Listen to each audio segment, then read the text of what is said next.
Bismillahirrahmanirrahim. Assalamualaikum warahmatullahi wabarakatuh. Teman-teman dimanapun Anda berada, Alhamdulillah hari ini kita memasuki satu babak baru dari sebuah acara yang coba dirilis oleh channel Pondok Pesantren Rodotus Salam Mahato.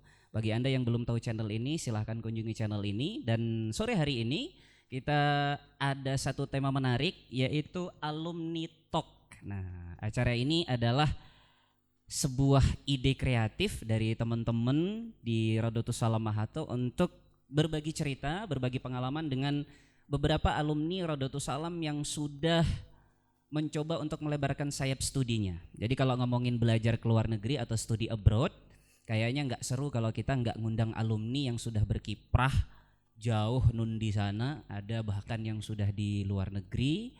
Kalau Indonesia biasa ya kan gitu. Nah, sore hari ini kita kedatangan tamu spesial, teman kita, saudara kita, kakak kita, senior kita, termasuk senior saya ini. Tapi sebelum itu kita mulai dulu acara sore hari ini dengan bersama-sama membaca basmalah. Bismillahirrahmanirrahim. Semoga acara kita berkah, ada manfaatnya nanti apa yang kita bicarakan. Langsung saja.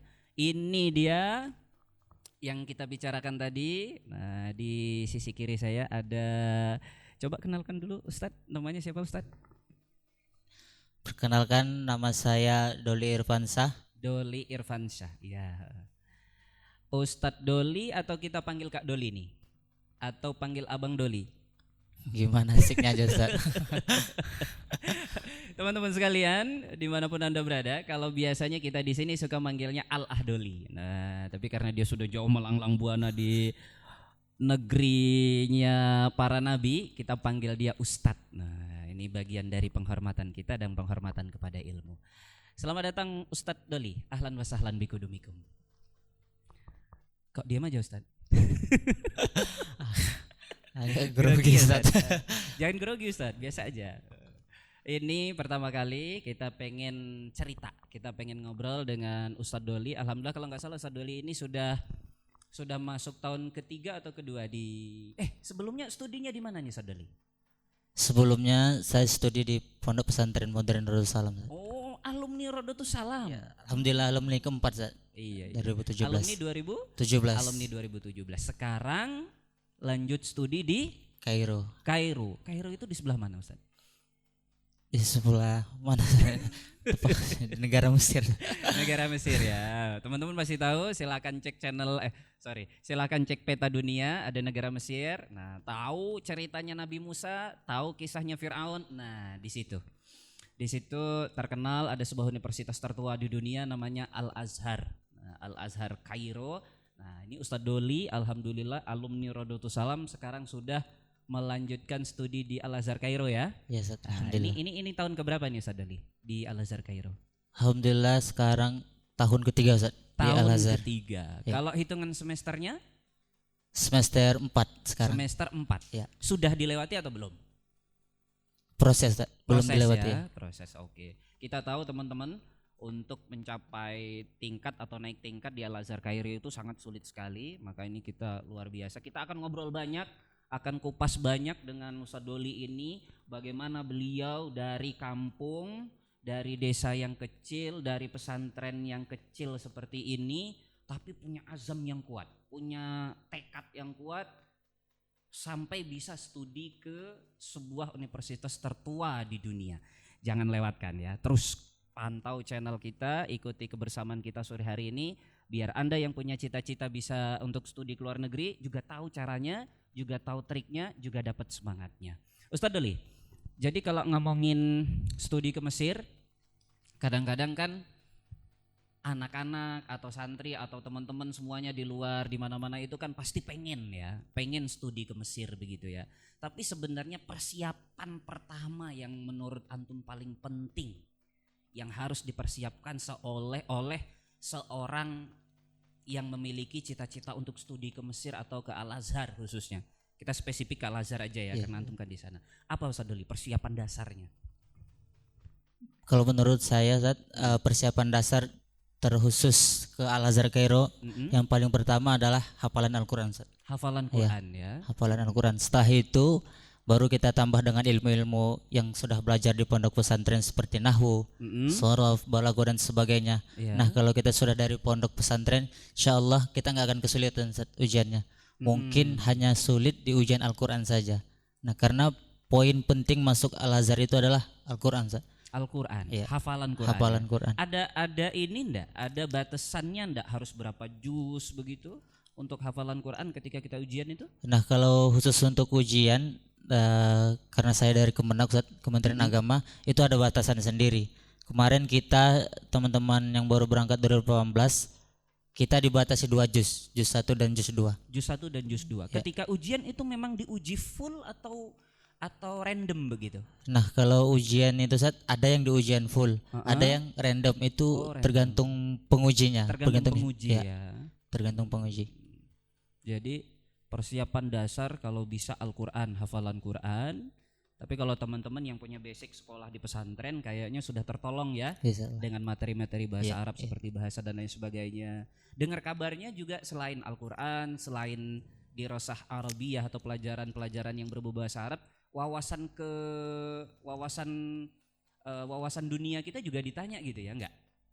Kalau ujian untuk kelulusan ke sana, Ustaz, itu belum terlalu ditanya. Belum ya?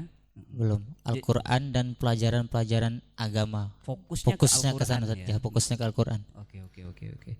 Asik, menarik banget ini buat teman-teman yang hari ini sudah mulai merintis hafalan Quran. Berarti Anda sudah punya satu langkah persiapan untuk bisa lanjut studi ke Mesir. Apalagi kalau saat ini buat teman-teman yang mungkin sedang studi di pesantren juga gitu kan ya. Tapi buat Anda yang nggak di pesantren, jangan kecewa gitu kan ya. Artinya tetap bisa kan Ustaz Doli? Kalau misalnya dia nggak studi di pesantren, tapi dia punya keinginan nih. Contohnya mungkin dia di madrasah aliyah begitu ya. Dia ingin juga ke Mesir, itu tetap bisa kan? Nah kalau itu insya Allah tetap bisa, Ustaz. Tetap bisa. Ya, karena nanti ada beberapa mediator itu melakukan pembukaan seperti bimbingan belajar. Nah dari anak-anak SMA, madrasah aliyah, dan banyak teman-teman saya juga yang lulus itu dari SMA kebetulan, Ustaz. SMA yang tidak punya basic sama sekali tentang bahasa Arab. Nah ketika sebelum ujian, sebulan sebelum ujian itu ada bimbingan belajar, Ustaz. Per mediator masing-masing gitu. Jadi kalau itu tadi kan kita bicara persiapannya ya. Kalau yang nggak punya basic juga ada bimbingannya dan lain sebagainya. Nah kalau jenis kadang-kadang kalau studi ke Timur Tengah itu kan kadang kita sering dengar istilah beasiswa atau non beasiswa begitu, Ustaz Doli. Bisa dijelaskan mungkin sedikit tentang perbedaan antara yang mahasiswa yang beasiswa dengan non beasiswa, cara untuk mendapatkannya mungkin perbedaannya gitu, bisa dijelaskan sedikit? Oke, Ustaz. Untuk masalah beasiswa dan non beasiswa, terkhusus yang berangkat ke Mesir melalui ujian yang namanya Kemenak, itu Ustaz, ada beasiswa dan non beasiswa. Nah, awal langkahnya itu kita mendaftar online. Di situ kita disuruh memilih, ada pilihan antara beasiswa dan non beasiswa. Nah, tetapi banyak dari kita itu yang memilih non beasiswa. Oh begitu. Alasannya kenapa tuh? Salah satu alasan yang terkuat adalah ketika kita memilih beasiswa, nah itu seandainya kita lulus, itu kita berangkat ditunda setahun yang akan datang. Kalau beasiswa? Kalau beasiswa.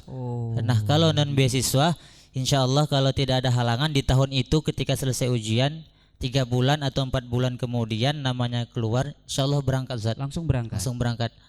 Nah perbedaannya di mana? Perbedaannya ketika kita sampai di Kairo, yang beasiswa ini, yang khususnya beasiswa, mereka sudah ada tempat tinggal, namanya Bu'us Islamiyah. Disitulah mahasiswa Indonesia atau berbagai negara yang dapat beasiswa, mereka tinggal di situ, Ustaz. Nah itu yang beasiswa. Tetapi kalau yang non beasiswa itu hanya dapat beasiswa Azhar aja. Beasiswa Azhar. Iya betul. Kalau tentang kehidupan itu kita bayar masing-masing, Ustaz. Masya Allah, luar biasa. Berarti Ustaz Doli masuknya beasiswa atau bukan nih? Kalau saya keberangkat kemarin, Ustaz, non beasiswa. Non beasiswa, berarti perjuangannya lebih dahsyat. Nah teman-teman kita akan kupas lagi perjuangan Ustaz Doli non beasiswa bisa sampai ke Azhar kira-kira ceritanya sama nggak dengan Fahri kan begitu. Nah kita akan kupas nih, jangan-jangan jual tempe juga dia kan. Oke Ustadz Doli, tadi kan ngomongnya kalau yang non beasiswa itu kan begitu sampai itu tempat tinggal kehidupan dia mikir sendiri gitu ya. Nah pengalaman antum nih yang non beasiswa biar teman-teman juga tahu begitu kan. Teman-teman juga tahu kalau misalnya yang beasiswa kan ready ya, sudah siap begitu. Nah yang non beasiswa ini coba Ustadz Doli ceritakanlah sedikit pengalaman dulu pertama datang terus harus gimana begitu. Oh oke. Yang non beasiswa ini kita berangkat pengalaman ketika berangkat dari Indonesia sampai di Mesir itu sore hari ya. Dan itu kita ada mediator, terkhususnya di Kairo kita sudah ada mediator kerjasama antara Indonesia dan Mesir, Ustaz. Nah, walaupun kita non beasiswa, insya Allah di Kairo atau di Mesir itu ada panitia yang menyambut kita. Jadi kita nggak terlalu kesulitan karena masih mahasiswa baru. Kita sudah dicarikan apartemen, dicarikan makan-makanan yang masih bisa dimakan. Nah itu. Nah setelah itu sebulan kemudian kita baru mengurus diri sendiri terus mahasiswa yang tidak tinggal di BUUS beasiswa. Nah, kita tinggal di apartemen. Kalau di awal-awal tadi siapa yang bantu kita? Ya di awal-awal nanti ada kakak-kakak senior, tapi itu dari mediator masing-masing. Mediator. Maksudnya apa tuh mediator tuh? Mediator itu suatu wadah yang atau sarana yang bisa memberangkatkan kita sampai ke Kairo gitu. Oh, itu senior kita di kampus gitu ya? Bukan? Mediator itu, nah yang di Kairo itu mereka itu senior kita. Itu kerjasama antara mediator Indonesia. Ada beberapa mediator di Indonesia, contohnya KPM ataupun Mumtazah, OIA Asumud. Nah mereka sudah punya kenalan di Mesir, begitu sudah punya kenalan di Mesir. Jadi kita yang sudah lulus ujian itu, terus yang kemenak yang kemenak dan non beasiswa kita mencari mediator masing-masing sesuai keinginan kita. Kita mau berangkat dari mana? Nah kita mendaftar ke mereka pengurus mediator. Mereka akan konsultasi yang mitra di Kairo. Guna apa? Mencarikan apartemen karena jumlah kita itu sangat dibutuhkan di Kairo untuk mencari berapa apartemen yang dibutuhkan oleh mediator yang akan memberangkatkan mahasiswanya begitu.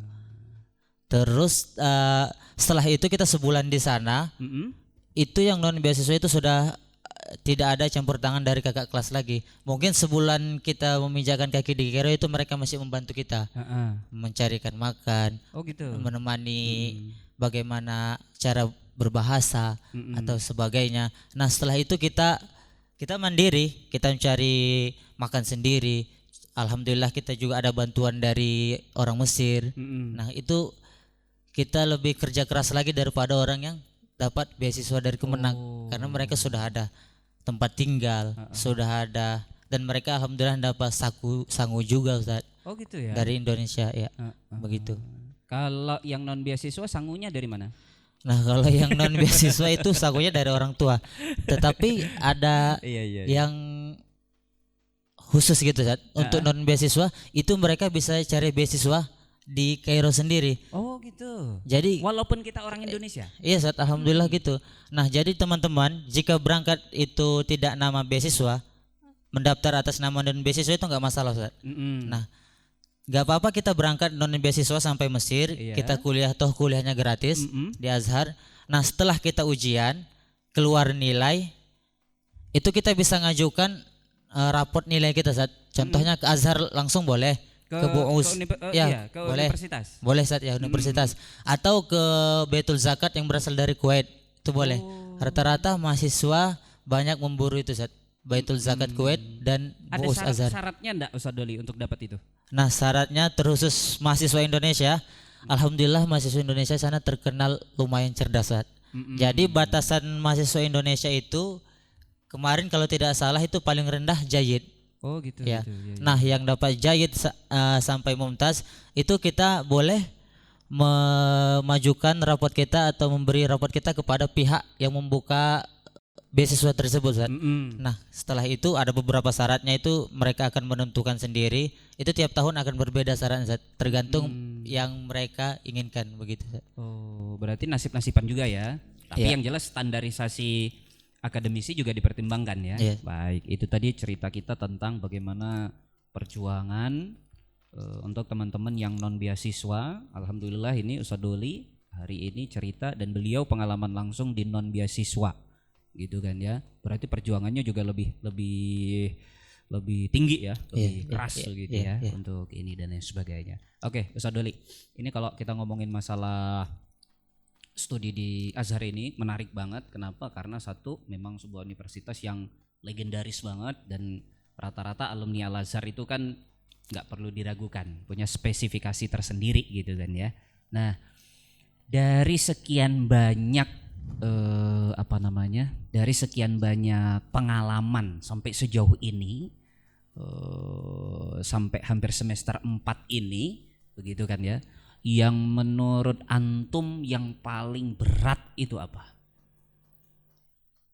Bisa mungkin, maksud saya begini, mungkin dari segi pergaulannya, atau mungkin dari segi pelajarannya dan lain sebagainya. Menurut antum apa itu yang paling berat tantangan untuk tinggal dan jadi mahasiswa masisir ya istilahnya, mahasiswa Indonesia Mesir. Nah itu menurut antum apa nih yang paling berat, biar teman-teman juga punya persiapan begitu kan? Menurut saya pribadi yang paling berat itu, kalau saya itu ketika belajar di kampus sendiri. Itu sangat berat ya. Kita ini dari dokter atau masyayikh atau ustadz kita bilang di Indonesia. Kita dikasih madah buku. Contohnya pelajaran hadis. Nah, ada beberapa masyayikh itu mereka menjelaskan tanpa melihat buku, Ustaz. Nah, begitu. Dan bahasa yang mereka gunakan bukan bahasa fusha. Nah, sementara kita mahasiswa Indonesia rata-rata yang berangkat ini rata-rata bisa bahasa fusha. Iya, nah, betul. Untuk belajar bahasa mereka itu sendiri kita butuh waktu yang cukup lama, Ustaz. Jadi cara mengatasinya bagaimana? Kalau saya pribadi itu saya merhatikan buku.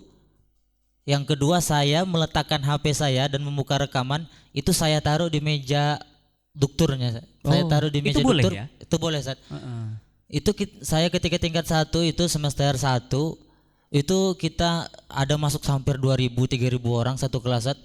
Itu HP dari setiap orang itu ada di depan, Ustaz, di meja dokturnya. Guna apa? Untuk merekam gitu. Merekam yang beliau sampaikan. Merekam yang beliau sampaikan karena kita enggak 100% paham, Ustaz. Iya, betul. Dan alhamdulillah kalau ada paham 50% itu pun kita sudah syukur sekali, Ustaz. Iya. Ada bahkan yang tidak paham sama sekali. Dia hanya masuk kuliah cuma mencari berkah aja untuk dapat. Ada juga yang begitu ya? Iya, Ustaz. Masuk cari berkah. Banyak. Yang cari hikmah enggak ada. Beda sih. Oke. Itu satu bahasa ya berarti ya? Bahasa. Kalau yang lain biasa ya, masih bisa. Kalau yang lain, kalau masalah kehidupan pergaulan itu bisa mudah ya? Nah, yang kedua itu mungkin cuaca. Cuaca ya. Perubahan cuaca ekstrim. Perubahan cuaca. Banyak mahasiswa Indonesia itu yang tidak tahan, kaget ketika perubahan cuaca. Di sana hanya ada 2 cuaca, dingin dan panas. Panasnya panas biasa atau panas sekali? Panas sekali, Zat. Itu kita kemarin tuh pernah sampai 48 derajat. Masya itu panasnya. Allah. Nah, kalau musim dingin itu bisa sampai 5-4 derajat, Zat. Itu banyak mahasiswa Indonesia ketika itu sakit perubahan cuaca. Itu banyak yang sakit karena tubuh kita nggak biasa menerima cuaca yang seperti itu, Zat. Oke. Ini teman-teman mungkin perlu dipersiapkan juga latihan fisik, perbaiki pola hidupnya. Bagi yang punya persiapan mungkin 1 atau 2 bulan atau 3 bulan lagi mau berangkat ke Mesir begitu ya. Nah, baik. Satu lagi, Saudari, berbicara tadi kan kita sudah bicara persiapan awal sebelum berangkat ke Mesir, kemudian setelah sampai di sana perbedaan mahasiswa, beasiswa dan non beasiswa, kemudian kendala terbesar begitu kan ya. Nah, saya pernah mendengar ada selentingan atau mungkin cerita lah begitu, karena teman-teman yang kebetulan dulu ketika saya di pondok juga begitu, teman-teman ada yang studi ke Mesir dan lain sebagainya. Ada yang mengatakan, kata mereka itu, kalau cuman mengandalkan belajar di kampus itu kita kurang meningkat, kurang berkembang keilmuan begitu. Sehingga kita harus rajin mengikuti talaki syekh ini atau apalah begitu, menemui, mencari istilah dalam tanda petik itu, konsep tolibul ilmi itu harus betul-betul direalisasikan di sana. Itu betul nggak itu Ustadz Doli? Atau bagaimana sih sebenarnya? Kalau menurut saya saat itu sangat benar. Oh sangat benar ya. Nah karena kita di kuliah itu di Azhar khususnya, Azhar itu cuma memberi kita kunci aja gitu. Nah cara mendalaminya gimana? Kita harus ikut talaki, mulazamah sama masyayikh. Itu harus kita lakukan gitu. Karena apa yang di Azhar di kampus diterangkan itu juga yang khususnya di Masjid Azhar itu juga dijelaskan. Nah, ada satu slogan yang ini sering kita dengar mahasiswa di Kairo, Al-Azhariyu jami'atun wa jami'un. Al-Azhariyun jami'atun wa jami'un. Jami'atun wa jami'un. Wa jami'un. Maksudnya apa? Azhar itu ada sebuah universitas dan ada juga sebuah jami', masjid. Jadi maksudnya gimana? Sistem belajar di Azhar itu bukan hanya ada di universitas saja, nggak hanya di kelas atau di kampus saja ya. Tidak hanya di kampus saja. Iya. Nah, setelah itu bisa saja kita di Masjid Azhar juga. Nah, di situ banyak madiafah yang dibuka oleh masyayikh untuk mahasiswa yang ingin memperdalam ilmunya, begitu. Oh, iya. Contohnya kita di kuliah belajar fikih. Itu hanya simpel, tidak mendalam. Nah, kita masuk ke Jami Azhar, ke Masjid Azhar itu beliau menjelaskannya itu secara mendalam, Itulah maksud saya kenapa Azhar itu saya sebut juga masih memberi kunci. Nah, cara mendalaminya gimana? Kita harus ikut talaki masyayikh untuk mengetahui ilmu-ilmu tersebut, begitu. Berarti kalau kita harus ketemu masyayikh, talaki atau apa, mulazamah tadi ya, mulazamah itu nggak ada harus keluar biaya kan? Ya. Maksudnya mungkin kita mau ikut pengajian syekh ini kita harus bayar gitu enggak kan? Oh itu enggak ada, enggak ya? Itu gratis di sana. Alhamdulillah. Terserah kita begitu terserah ya? Kita ya. Jadi setiap masjid-masjid itu sudah ada jadwal syekh-syekhnya begitu? Alhamdulillah ada, Setiap masjid yang ada di Azhar, di Kairo, bukan Azhar doang, Azhar di Kairo khususnya, itu sudah banyak masyayikh yang mengajar di situ, jadi kita udah bisa ngelihat ya, hari ini jam segini masyayikh ini gitu ya. Begitu saja. Jadi seandainya di Azhar sendiri itu, bahkan di Azhar, di Jami Azhar sama jamiahnya itu ada waktu bertabrakan. Nah itu kembali lagi kepada mahasiswanya. Mana yang mau diambil? Mau di kuliah atau di masjid begitu? Atau di masjid lain, contohnya ada Masjid Soleh Ja'far. Itu dari pagi sampai malam itu tetap ada namanya pembelajaran, Jadi itu kembali lagi kepada mahasiswa yang ada di Mesir. Makanya kita mahasiswa di Mesir itu membagi tipe-tipe mahasiswa. Nah, ada tipe mahasiswa yang organisasi, akademik, dan talaki. Nah, ini 3 tipe mahasiswa yang harus kita bedakan di Mesir, begitu. Semangat ikut organisasi. Ya. Kemudian ada yang rajin ke talaki begitu ya. Ada juga yang akademi, kuliah. Dia memang milih kuliah aja begitu ya. Ini tergantung kita pribadi masing-masing ya.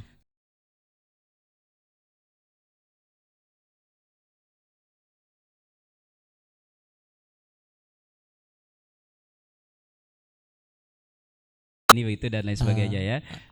Baik, teman-teman dimanapun Anda berada, kayaknya ngobrol kita makin lama makin seru, tapi waktu kayaknya juga harus kita bagi-bagi. Semoga nanti ada pertemuan lain, ada kesempatan lain kita bisa ngobrol lebih panjang lagi dengan Ustadz Doli atau dengan alumni Al-Azhar lain. Tapi sebagai penutup Ustadz Doli, dari sekian pembukaan pembicaraan kita hari ini gitu kan ya, untuk teman-teman mungkin. Nah, pesan antum. Pesan antum katakanlah untuk teman-teman yang punya keinginan atau punya cita-cita studi ke Azhar tapi belum tahu harus ngapain. Nah gitu. Artinya kalau ditanya pengen gak sih ke Azhar? Pengen gak sih ke Mesir? Pengen. Tapi udah ngapain? Gak tahu. Nah pesan antum Ustadz Dali, silahkan sebagai penutup pertemuan kita sore ini. Oke, pesan saya untuk teman-teman yang ingin berangkat ke Mesir, khususnya Universitas Al-Azhar Kairo, itu yang harus kita kuatkan yang pertama adalah niat. Nah, saya boleh bercerita sebentar, Silakan. Ketika saya masuk pondok pesantren modern Nurul Salam itu kelas 1, Kelas 1. Ya, kelas 1. Ya. Saya sudah berniat, saya sampaikan kepada almarhum kakek saya. Kek, saya ingin berangkat ke Mesir. Ke Mesir. Ya. Nah, kakek saya menjawab, ya silahkan. Nah, begitu. Ibu saya sampai juga kepada ibu saya. Ya. Bu, saya ingin berangkat ke Mesir setelah lulus. Bahkan ketika pengumuman kelulusan nama saya, ibu saya nggak percaya, Ustaz. Nama saya itu ada tercantum di lembaran itu. Begitu. Ke Mesir. Iya. Nah, jadi yang saya sampaikan kepada teman-teman adalah yang pertama adalah niat. Niat. Jadi jika ingin berangkat, yang pertama perbaiki niat. Nah, yang kedua yang namanya pembelajaran, begitu, Ustaz. Yeah. Atau madah, materi. Yang paling utama saya sampaikan kepada teman-teman adalah silahkan yang ingin berangkat ke Mesir hafal Al-Quran cukup 2 juz saja, begitu. Juz 1 dan juz 2. Insya Allah itu nggak bakal lebih dari itu. Kalau juz 30? Insya Allah enggak, Ustaz. Enggak ya? Juz 1 dan juz 2. Nah, itu kalau masalah juz 30 atau juz 29, 28 itu kembali lagi lagi kepada rezeki masing-masing, Ustaz, ya. Ketika itu saya sendiri alhamdulillah juz 1 dan juz 2. Nah, ada teman saya, dia hafal 2 juz juga, cuman juz 30 dan 29. Nah, ketika itu dia ditanya, apakah kamu sudah hafal Al-Quran? Dia jawab, oh ya, saya sudah hafal Al-Quran, Syekh, begitu. Ada teman saya, lanjutkan ayat ini. Dan disuruh lanjutkan itu di surat Al-Baqarah, sementara dia hafal juz 30, begitu. Nah, Al-Baqarah juz 1. Dan sama sekali dia nggak bisa apa-apa. Nah, mungkin belum rezeki beliau dan nggak berangkat, Ustaz. Nah, ada teman saya juga yang hafal juga 2 juz 29 30.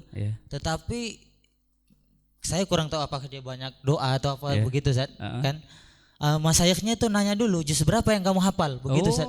Ada juga yang begitu ya. Ada juga begitu, juz berapa yang kamu hafal. Nah, dengan percaya diri dia menjawab juz 29 30, Syekh. Langsung dikasih soal dan dia bisa, dan alhamdulillah lulus juga, begitu.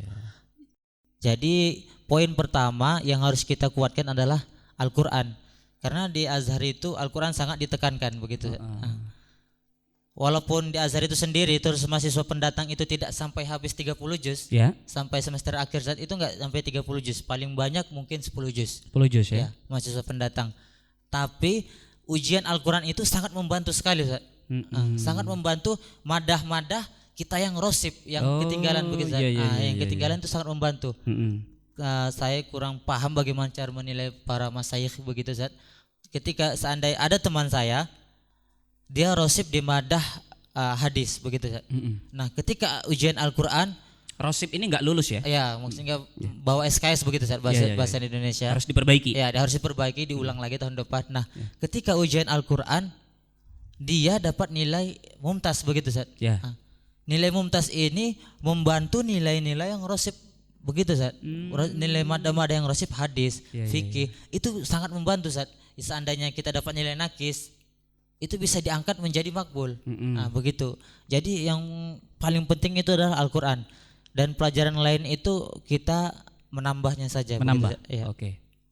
Jadi pertama niat, Ustaz. Yang kedua Al-Quran. Nah, yang ketiga kembali lagi kepada dana, Ustaz. Kepada dana, ya, uang. Nah, finansial. Itu sangat penting, Ustaz. Seandainya kita beasiswa sekalipun, itu finansial kita pasti banyak keluar, Ustaz. Seandainya kita dapat beasiswa sekalipun, teman-teman, tetap butuh finansial. Tetap butuh beasiswa, uang ya, dana namanya. Begitu. Walaupun itu beasiswa full atau apa, itu ketika kita ingin berangkat, itu juga kita dibutuhkan yang namanya dana dari mediator masing-masing, begitu. Jadi itu saya rasa yang pertama adalah niat, kedua pelajaran harus kita kuatkan khusus di Al-Quran, yang ketiga keinginan kuat, kemampuan ada, tapi kalau dana nggak ada agak sedikit terganggu juga ya. Terganggu, gitu. Baik. Menarik sekali teman-teman dimanapun Anda berada, obrolan kita dengan Sodoli ini kalau diteruskan bisa sampai tengah malam nanti ya. Tapi kita cukupkan sekian dulu, semoga nanti di lain waktu kita punya kesempatan lagi, kita bisa gali lebih dalam lagi. Ini kita belum ngomongin tentang Alexandria, belum ngomongin tentang Cleopatra, kan gitu. Ini kita baru ngomongin permukaannya saja, permukaan tentang semangat, spirit, perjuangan untuk jadi mahasiswa Mesir. Semoga yang kita bicarakan ada keberkahannya Ustaz Doli, apalagi di bulan Ramadan. Buat teman-teman jangan putus asa, tetap semangat. Ingat tadi pesannya, pertama luruskan niat, yang kedua persiapkan materi terkhusus Al-Quran, yang ketiga jangan lupa wani piro. Nah, siapkan dana karena ini nanti akan sedikit membantu perjalanan kita. Ini saja, semoga ada berkahnya. Ketemu lagi di lain waktu. Assalamualaikum warahmatullahi wabarakatuh. Terima kasih Ustaz Doli. Terima kasih.